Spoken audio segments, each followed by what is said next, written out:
ওয়ালাইকুম রাহমাতুল্লাহি ওয়া বারাকাতুহু। প্রিয় বন্ধুরা, দেখুন যে প্রচুর বৃষ্টি হচ্ছে, আবার রোদও বের হয়েছে। এই যে দেখুন, দেখেন বৃষ্টি হয়ে কিন্তু পানি বেঁধে গেছে।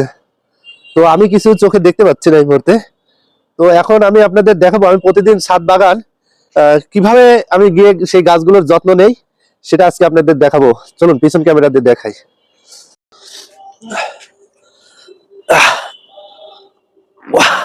এই যে দেখুন বন্ধুরা, আমি নামছি।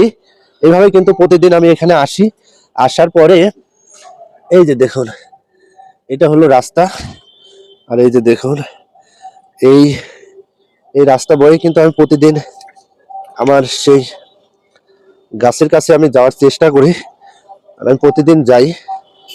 এই যে দেখুন, এই যে দেখুন বন্ধুরা, এভাবে আমি প্রতিদিন পার হই। এই সরু রাস্তা দিয়ে পার হয়ে আমি কিন্তু আসি।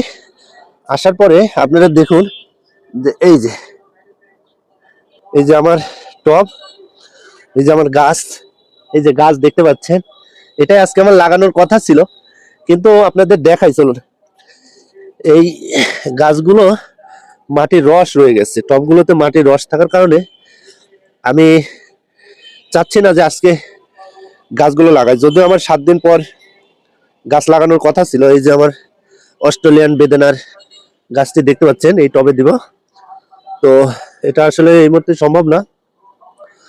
তো আমি চিন্তা করছি এইখানে রেখে দিব গাছটা, আমি এখানে রেখে দিয়ে যাবো। এখানে যেহেতু বৃষ্টি পানি পড়ছে না, 2-4 দিন এখানে রাখলেই আস্তে আস্তে আস্তে আস্তে সব শুকিয়ে যাবে মাটির রস, তখন আবার আমি গাছ লাগাইতে পারবো। তো বন্ধুরা, আপনারা আমার এই জায়গা থেকে দেখতে পাচ্ছেন, এইটা হলো ভিউ।